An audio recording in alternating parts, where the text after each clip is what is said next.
Hey guys, it's Mrs. Austin. I've been recording a lot of things for my younger grades, and I wanted to do something specifically for fifth and sixth grade because y'all, there just aren't good picture books for fifth and sixth grade. I'm sorry, there just are not. So I wanted to do a lesson with you guys, and this is going to be an online lesson, I guess, library lesson that you would get like in my library, but we're going to do it online. It's part of my cyber survival guide series. We did a couple of these back in the fall where we talked about, news media and fake news and things like that. But this is about media balance. And media balance is something I think that's especially important right now as we're at home because we are using our technology to connect with others. We physically cannot connect at school. Physically cannot connect with our friends like at the park or whatever. So we are having to connect our school online through media. We're having to connect with our friends online through media. And so we're using technology even more than we were before this week. And so I found myself using technology a whole lot. And I thought this would be a really good lesson to do in the middle of all that. Now, I want you to notice it says media balance, which means that we're not throwing technology under the bus completely. We're still going to use technology. Technology is good. We just need to find a way to balance it in our lives. All right, we're going to start you guys off with a game. And if you are following along on the Google Slides, you can go play this game. I'll have the link there too. But it's called Twockers. And it's funny because you've got these little creature guys, like these little goofy guys right here, and they have like different things you need to take them to different stores and stuff like that. But you're gonna have a phone ringing at the same time, or text messages coming in at the same time, and you have to answer the questions. And it just shows us how distracted we are when we are trying to multitask while we're doing technology. And do we do a very good job when we're trying to do too many things all at once? Do we do a very good job of doing the one thing that we need to be doing or the one thing we probably need to be focusing on? It's a little bit harder than we think. All right, what technology do you use? Now, if we were together in a classroom in the library, I would ask you, what technology do you use? A lot of the answers I get is video games, tablets or apps on a tablet, your laptop. I'm sure lots of you are using laptops and computers to connect with us for school. Phones, you might be using phones or apps on the phone that, you're spending time there doing that. And if we were together in the classroom, I would ask, how many of you access one of these things before you even ever go to school? And usually I have a couple of hands raised. And then I would ask, how many of you access one of these things while you're at school? And everyone's like, yeah, well, I use my Chromebook and stuff like that. Okay, good. So you spend that time on a computer while you're at school. Then how many of you go home and from the time that you get home from school to the time you go to bed, access one of these technology devices? And pretty much everybody's hand goes up.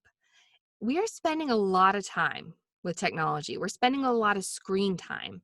And so, what does that do to our brains? How does that impact our life? How does it impact our relationships with our family? Those are all questions that I think we need to consider. It's important to be balanced. Like I said, this is not a technology is bad, put down the video game lesson. This is about balancing it. Are you spending more time with your video games than you are with your real life friends? Are you, not listening to your mom when she asks you to do something, but you're playing Fortnite instead? Are we putting aside our physical real world relationships and real world tasks and things that we are obligated to do to spend time with technology? And when that happens, we become very unbalanced. When we lose our balance with technology, all of a sudden our lives become kind of engrossed with technology. And that can actually lead to technology addiction, is what it's called. Now, there's different measures of technology addiction. You'll know those people who spend like 24/7, like on Fortnite or gaming or whatever, or 24/7 with their phone glued to their hands. And then there's some of us that may just have, one or two symptoms of technology addiction, but not that badly. So, this is not saying that everyone who has these symptoms is bad. This is saying, like, if you notice these symptoms in yourself, you might need to, check a few things. And I'm going to give you some solutions to help you kind of balance it back out a little bit more too. I also think because of the situation that we're currently in with the virus, that technology is taking on a bigger role in our lives. So if you find yourself using technology for school and to connect with others and for pastimes and things like that, don't beat yourself too much about it, because I've even noticed my own technology use has shot up like crazy in the past week just because of trying to stay connected to things, trying to stay on top of the news and things like that too. So, we're going to extend a little grace to ourselves this week. You know, it's okay. Balance, but we're going to talk about how to be balanced too. So, technology addiction. It's when interaction with technology is excessive, it absorbs your attention above all else, and has a negative impact on your physical and mental well being. So, an example of it having a negative impact on your physical well being would be like getting hand cramps from playing video games so much. Like, okay, well, you've been sitting inside so much that you've got hand cramps, and then you're maybe not are getting vitamin D from the sun. They've actually done studies on video gamers that they have less vitamin D than the normal person because they don't go outside as much. So, I mean, there's some impacts it could have on your physical well-being. Mentally, it can impact the way you sleep. It can impact the way that you interact with other people. So, we're going to talk more about that here in a minute. When you hear the word addiction, you might automatically think of drug or alcohol abuse, but people can be addicted to a number of behaviors and things. Some of the basic symptoms are the same in all the addictions. It's whenever your brain has like a little chemical in it called dopamine. It's whenever it hits that little dopamine and goes ding, ding, ding, this is a good thing to do. So, you know, you're playing along in a video game, Mario wins the level or whatever, and your brain goes ding, ding, ding, ding, ding, this is a good thing to do. Or you're playing Candy Crush and all of a sudden you figured out like, oh yeah, I beat this level. Oh, here's a new level. Oh, here's a new challenge. Ding, ding, ding, ding, ding. This is a good thing to do. And so your brain starts that loop of addiction by releasing that dopamine. And we see that all the time, not only with alcohol and drugs, but also with technology. So how does technology impact our lives? Here's a video, and I'm gonna have a link to all the videos too. I'll put those out there. But this is a video about some kids talking about how they interact with technology. What life's really about. And I think that is so important. You know, using technology as a tool to help us throughout life, but not missing life in the process, okay? So here are some signs that you may be addicted to technology.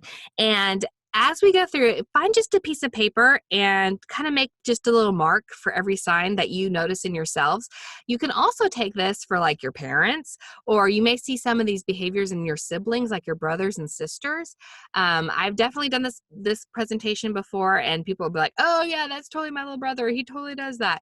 So, you know, just keep an eye. These are signs that there may be some addictive behaviors associated with technology in your life. Restlessness, anger, irritability, difficulty concentrating, sleep problems, and technology cravings. We're going to talk more in depth here in a minute. We're going to play You Might Be a Technology Addict If. Okay? So you listen to the following statements and give yourself 1 point, make one little mark for each one that applies to you. And then at the end, we're going to add the points up, okay? So here we go. You might be a technology addict if you hold your phone in one hand while you are also on the computer or a gaming device of your choice. All right, give yourself a mark if that's the case. You take your phone to the bathroom with you. I text on the toilet. Give yourself a mark if that's the case. You get a sick feeling when you forget your phone at home. Left my cell phone at home. Not happy. I have to give myself a mark for that. I do not like leaving my cell phone at home. You have meals with your phone or your gaming device. Instead of talking to your family, instead of sitting down and having family dinner, you are watching TV and playing on your phone, or maybe you just don't even get up to go to the table. You just sit there and keep playing your video game. Okay, give yourself a mark if that's the case. You instantly check your phone notifications when your internet slows down on the computer. So if something goes on that's freezing your video game or freezing your computer, you instantly turn to another piece of technology to kind of entertain you. Make a mark if that's the case. You've ever surfed the net on more than one device at the same time. Okay, this is me. I do this. Oh, it's so bad. I'll be looking up something on my phone, and then I'll be looking up something else on my computer, and like going back and forth between the two. Like, you see this dude right here? Like, this is me. I have done this. And so I had to give myself a big old giant check mark for that. The first thing you do in the morning is reach for your phone or other technology. Is the first thing you do in the morning get up and go check your games, or get up and go check a site that you're interested in, or checking your phone? Again, like this week, totally different for me. Normally, I don't check my phone until a certain time in the morning. I have a rule that my phone stays out of my hands and turned off from pretty much 9 o'clock at night till 7 o'clock in the morning. I don't respond to anything between those hours. But again, with the virus and everything going on, I have been glued to that phone. So I had to give myself a big check mark for that this week because it is the first thing I touch in the morning. All right, you've lied about how much time you spend on your device. Oh no, mom, I promise I was only playing video games for an hour when really you've been playing it all afternoon. Okay. This was one where someone said, my little brother does that all the time. Yeah, okay. If that's the case, give yourself a check mark. Not your little brother, if you do it. Okay.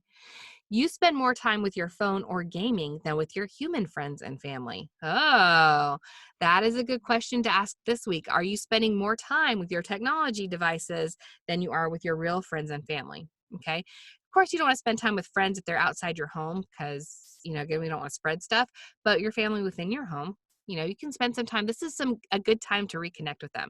But if it's the case that you normally would spend more time with your video games or whatever, give yourself a check mark. You feel like you are missing out if you go too long not checking your notifications. If you have fear of missing out, FOMO, then go ahead and give yourself a check mark.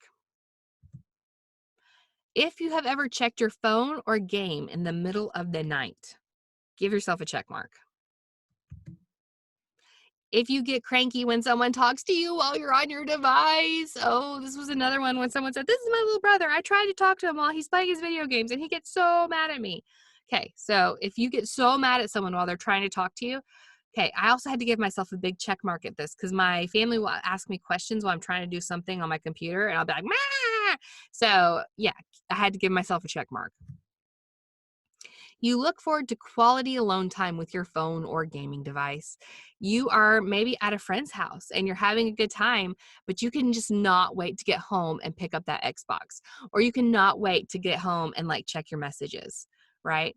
Give yourself a check mark. You are often surprised by how much time has passed when you look up from your phone or computer. This happens to my son all the time. I'll be like, you've been on that computer for 2 hours. I'm like, no, it's only been like 20 minutes. I'm like, look at the clock. Okay, look at the clock. It's very, very easy when we are on those technology devices to underestimate the amount of time that we have spent on it. Time flies when you're having fun. Time flies when you're on technology too. Your family or friends have complained about the amount of time you spend on social media, video games, or apps. If that is the case, give yourself a check mark. You often put off chores or ignore them altogether because of your device. Oh, I don't know that I've put them off altogether, but I definitely have procrastinated doing chores because I wanted to see what someone was doing on social media or something. So I gave myself a check mark. You regularly go straight to your phone during commercials. I had to give myself a check mark for this because, yes, I'm like, oh, I don't want to watch commercials. So I just go straight to my cell phone. You text people who are in the same room with you. You're not even 5 feet away and you're texting each other. Like, what?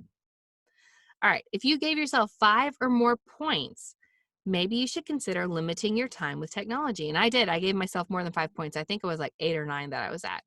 And so I was like, oh, I need to limit myself with technology. Well, what are some things that I can do? Because it does affect my life. So, how does addiction affect your life? Well, excessive use of technology has been linked to increased sadness and loneliness. It could be because when you see things that your peers are posting, you think that they have a better life than you do. It can lower your self esteem. You might also feel left out when they post an event where you weren't invited. But think about it. What are some ways technology might make you sad? You can leave a comment, I guess. Um, Also, I think it does something to our brains. It just does, where we feel more isolated and alone. And you may not think that that happens, but I'm convinced that it does. Anxiety and stress have been linked to technology addiction. When we are more linked in with our phones and our social medias and our text messages and our video games, our computers, we tend to have higher levels of stress and anxiety. If you are trying to get somewhere in the latest Fortnite tournament and you're trying to get to that level, then that's stress and anxiety. Even though it's just a computer game, you get real world stressed out. Okay. Constant notifications and information overwhelm your brain. So studying with your phone nearby will distract you from storing information in your long-term memory. Did you know that? Because you're constantly checking, and so your brain is not able to understand whatever you're checking on your phone, if that's the text message, if that's what it's supposed to be storing, or if it's supposed to be storing the information that you're studying. And it has to choose between the two, but it doesn't know which one to choose. So it ends up neither one gets stored. Okay. You get less creative. Oh, that makes me sad. Okay, creativity is one of my favorite things. I love being creative. So, creativity occurs during those quiet moments that we deprive ourselves from technology. And this is one of the ways to fight technology addiction is to find creative outlets, whether it be art or just spending time outdoors or spending time, reading or thinking creatively, building machines. If that's your thing, you're into technology type stuff, why don't you build a machine? Why don't you build something that does something cool? Why don't you learn about coding? Because that also is technology, but it's not the same technology thing that you've been working on. Maybe find a different branch of technology that will allow you to be creative. That's a possible solution as well. All right, let's see. Less sleep. Being preoccupied, waiting for the next notification can impact your memory, mental clarity. You may not be able to think as clearly. Also, if you notice right here, the light that's all around her is blue. And you might notice on your phone that there's blue light filters. And the reason that's on there is because blue light has been shown to mess with our circadian rhythms. And our circadian rhythms are the things that help us sleep, and they help us get really good deep sleep. And when we have that blue light there in our eyes, especially like right before we go to bed, it helps me. Sometimes we have a hard time sleeping. I know me specifically, like I have to put all my devices down 2 hours before I go to bed. Like that's a rule I've made for myself because otherwise I can't sleep. Like it just keeps me up. So just know that's that blue light that can be an issue too. You might become overly self-involved. All right, selfies and their obsession on social media.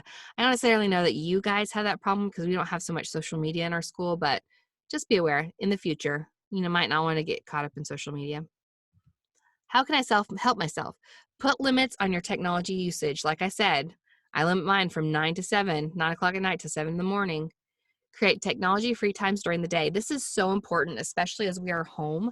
We need to find a schedule and find times during the day where we can like pause and take a break from technology. A really good time for that is meals. If you want to eat meals with your family or just another person in your house, find somebody that you can eat a sandwich with and let that be your technology free time, your face-to-face time with another person. All right, instead of going straight to your phone in the morning, set a time when you allow yourself to start looking at your phone or device. I need to do that. That's a suggestion that I'm going to start tomorrow, I believe. All right, how can I help myself? Charge your phone in another room overnight. That way you won't be woken up by constant notifications and dings and things like that. I do this one. I charge my phone out in the kitchen instead of my bedroom. Buy an alarm clock. Don't use your excuse that your phone is the only way to wake up. So I have an alarm clock in my room too. Read an actual book instead of an online book. The screen can cause eye fatigue. Read an actual book. What craziness? No. I know you guys may not have access to a lot of actual books, but when life gets back to normal, make sure that you've got access to actual books. All right, only check notifications from your computer and not your phone. That helps you not kind of sit there on the couch and just like mindlessly scroll through different things that you're looking at on your phone. Most importantly, unplug and seek nature. This is actually a new trend. You can see it in Japan, I think is the country that's doing this right now. If you don't believe me, look it up. Tree bathing. Tree bathing is a thing where they take groups of people out into the forests and just let them sit. And they found that it has lowered everything from like chronic pain, people who have like pain in their feet or hands or whatever, their pain is less after they've been out in the forest. People who have anxiety, their anxiety is less after they've been out in the forest and around trees and in nature. Depression is less after they've been out in around trees and things like that. So being out in nature has really good healing effects for us. So here's a video about it though.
All right, so that was a video obviously from a camping site, but you can see the girl that chose to be out in nature, she probably had a really good day, right? Whereas the girl who just stayed inside and used her technology, maybe not so good.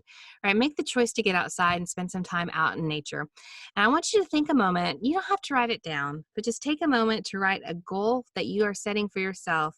One way that you can limit technology use and increase more face time in your life with your family, increase more time balancing your technology in your life. So I hope you guys enjoyed this mini lesson that we had together. I love you guys. I miss you so much. I hope that you guys are all doing okay. Bye, guys.